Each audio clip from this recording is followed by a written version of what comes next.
दोस्तों, प्रभात एग्जाम के YouTube channel में आप सबका पुनः स्वागत है। डेली की तरीके से आज भी हम एनटीपीसी रेलवे के लिए समान अध्ययन का प्रैक्टिस सेट नंबर 17 लेकर आपके लिए हाजिर है।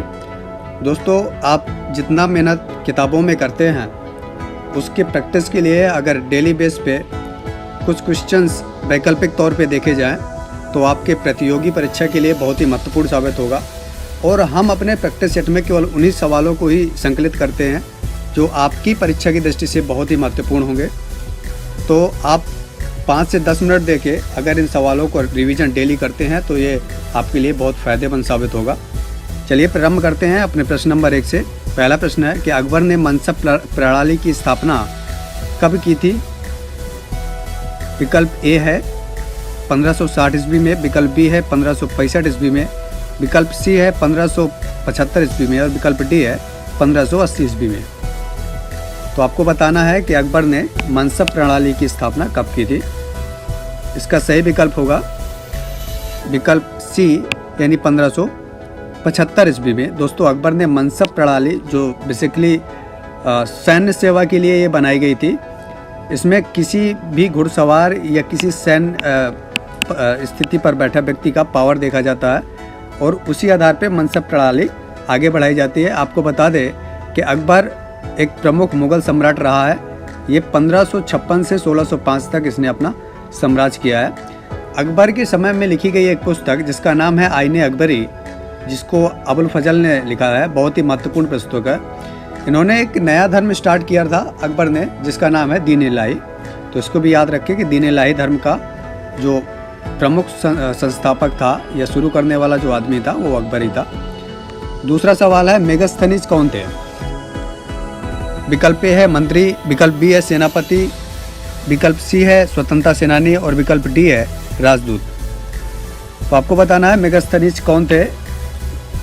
तो इसका सही विकल्प होगा विकल्प डी यानी कि राजदूत। आपको बता दें मेगास्थनीज सेल्यूकस निकेटर का दूत था और इसकी एक बहुत ही चर्चित पुस्तक है जिसका नाम है इंडिका, इसे भी याद रखें। तो इंडिका पुस्तक को भी मेगास्थनीज ने ही लिखा था, ये सेल्यूकस निकेटर का राजदूत था।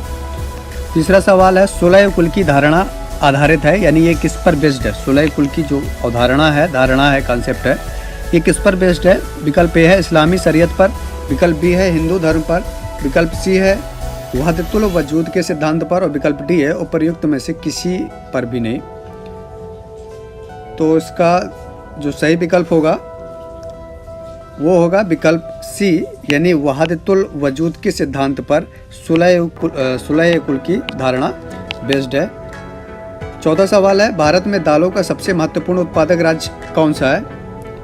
विकल्प ए है उत्तर प्रदेश, विकल्प बी है मध्य प्रदेश, विकल्प सी है राजस्थान और विकल्प डी है महाराष्ट्र। तो इसका सही विकल्प कौन सा होगा? दालों में सबसे महत्वपूर्ण उत्पादक राज्य कौन सा है? तो वो ऑप्शन है विकल्प बी यानी कि मध्य प्रदेश। आपको बता दें उत्तर प्रदेश गेहूं और गन्ना के उत्पादन में पहले स्थान पर है अपने देश में। राजस्थान की बात करें तो मोटा अनाज के उत्पादन में अपने देश में पहले नंबर पर है राजस्थान राज्य। और तीसरा राज्य जो महाराष्ट्र है, ये काजू का प्रमुख उत्पादक राज्य है। इंडिया में इसका पहला स्थान है काजू का। तो प्रायः परीक्षाओं में ऐसा पूछ लिया जाता है कि किस स्टेट का किस कृषि उत्पाद में पहला स्थान है अपने देश के स्तर पर। अगला सवाल है पांचवा, निम्नलिखित में से कौन सा समुद्री बंदरगाह नहीं है? विकल्प ए है ओखला, विकल्प बी है चेन्नई, विकल्प सी है कोलकाता और विकल्प डी है पारादीप। तो इसका सही विकल्प कौन सा होगा बताएं आप दोस्तों। फ्रेंड्स, इसका सही जवाब होगा विकल्प बी यानी कि ओखला। दोस्तों, ओखला के अलावा चेन्नई, कोलकाता और पारादीप भारत के प्रमुख जो समुद्री बंदरगाह हैं। कोलकाता पूर्वी, पारादीप पूर्वी यानी उड़ीसा पे है और चेन्नई भी तमिलनाडु में स्थित बंदरगाह है। ओखला बेसिकली गुजरात में स्थित एक इंडस्ट्रियल एरिया है, बहुत ही प्रसिद्ध एरिया है ओखला, गुजरात में है। छठा सवाल है भारत में सर्वाधिक चाय उत्पादक प्रदेश समूह कौन सा है? आपको बताना है कि ये जो राज्यों का समूह बनाया गया है इनमें से कौन सा विकल्प में लिखित जो राज्यों का समूह है वो सर्वाधिक चाय उत्पादक प्रदेश समूह में शामिल है। आपका विकल्प है असम, बिहार, उत्तर प्रदेश, विकल्प बी है महाराष्ट्र, कर्नाटका, केरल। विकल्प सी है तमिलनाडु, असम, पश्चिम बंगाल। और विकल्प डी है असम, पश्चिम बंगाल और उत्तर प्रदेश। तो इसका सही जवाब कौन सा होगा? इसका सही जवाब होगा विकल्प सी, यानी कि तमिलनाडु, असम और पश्चिम बंगाल। दोस्तों, असम, पश्चिम बंगाल और तमिलनाडु भारत में सबसे ज़्यादा चाय उत्पादक करने वाले प्रदेशों का समूह है।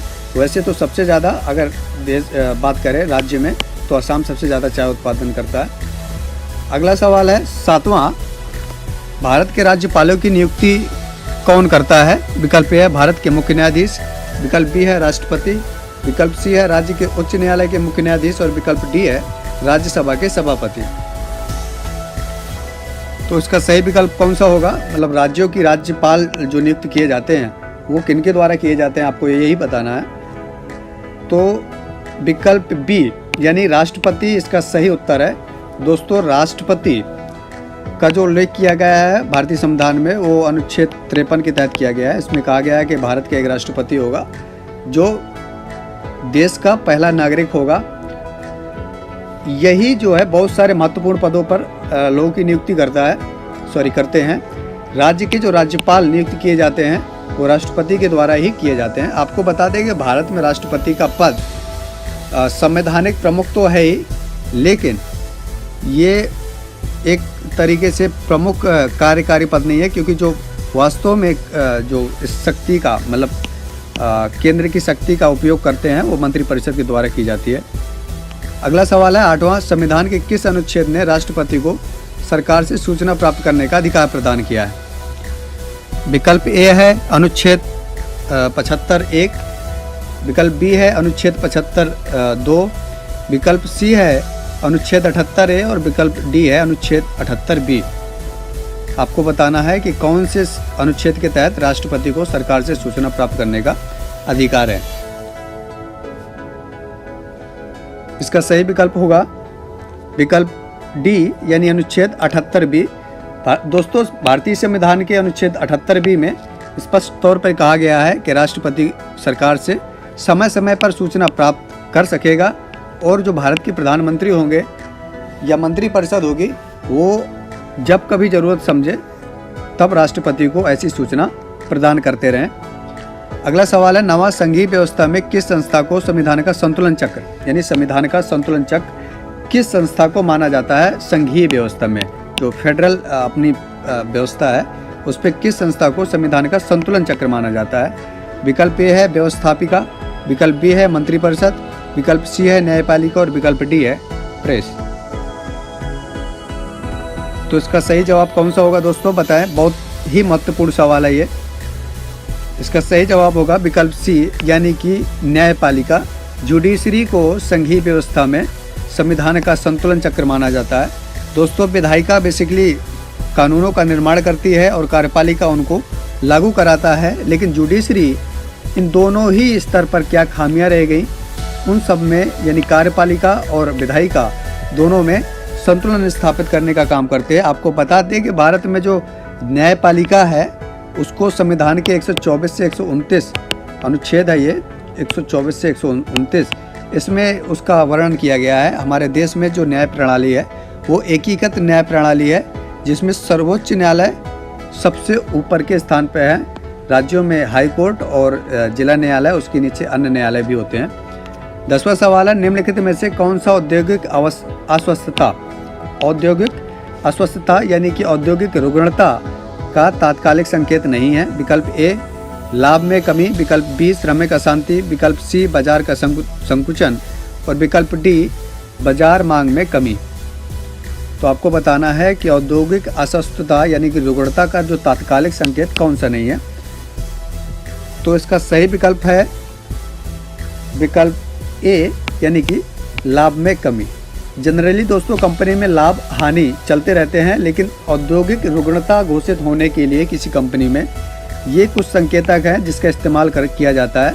श्रमिक अशांति, बाजार का संकुचन और बाजार मांग में कमी अगर होती है तो ऐसे जो कंपनियां हैं उनको औद्योगिक रुग्णता की श्रेणी में एक संकेतक के रूप में प्रयोग किया जाता है। 11वां सवाल है, निम्नलिखित में से कौन भारत की क्रेडिट रेटिंग एजेंसियों का रेगुलेटरी यानी कि नियामक है?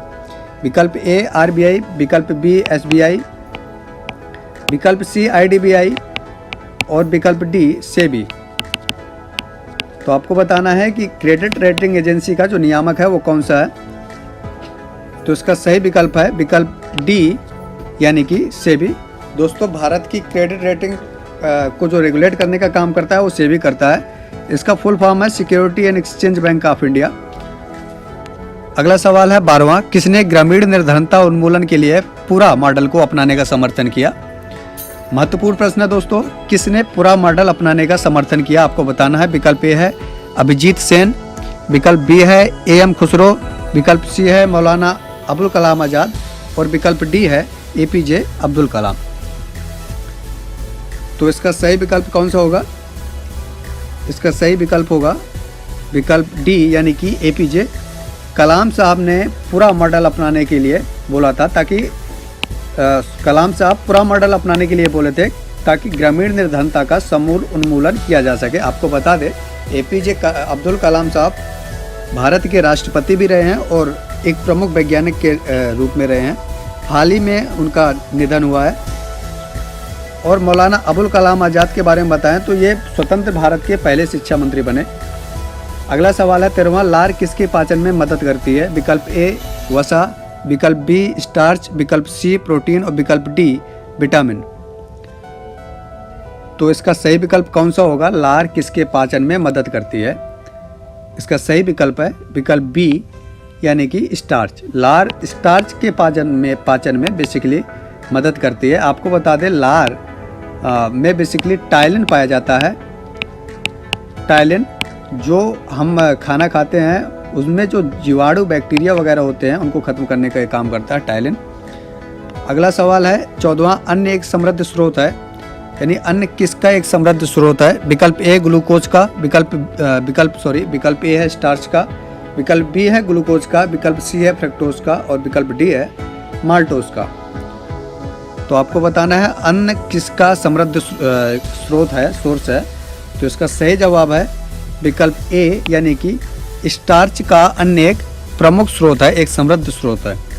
15वां सवाल है, दूध को दही में स्कंदित करने के लिए, यानी कि दूध को दही में जमाने के लिए या बनाने के लिए कौन सा एंजाइम काम करता है? विकल्प ए है रेनिन, विकल्प बी है पेप्सिन, विकल्प डी है सी है रेजिन और विकल्प डी है सीट्रेट।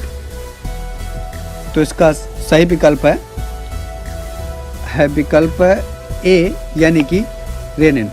दोस्तों, रेनिन दूध में जो घुली हुई कैसीन होती है, इसको याद रखिए, कैसीन बहुत ही महत्वपूर्ण प्रोटीन है। दूध में जो घुली हुई कैसीन होती है उसको पैरा कैसीनेट में बदलने का काम करता है और इस प्रकार एक दही के रूप में दूध को स्कंदित करने में रेनिन मदद करता है। धन्यवाद दोस्तों, उम्मीद है हमारी वीडियो आपको अच्छी लगी होगी। अगर ये वीडियो अच्छी लगे तो कृपया लाइक करें, शेयर करें और हमारे चैनल को सब्सक्राइब जरूर करें। साथ ही बेल आइकन को जरूर दबाएं ताकि हमारी वीडियो सबसे पहले आप तक पहुंचे। दोस्तों, हमारी उम्मीद रहती है, हमारी कोशिश रहती है कि हम डेली पे अपने जो हमारे क्वेश्चंस हैं उन पे इम्प्रूवमेंट करते रहें। इसके लिए अगर कोई भी आपका सुझाव है तो कृपया कमेंट बॉक्स पे ज़रूर लिखा करें। आपके उज्जवल भविष्य के लिए हमारी शुभकामनाएं। धन्यवाद।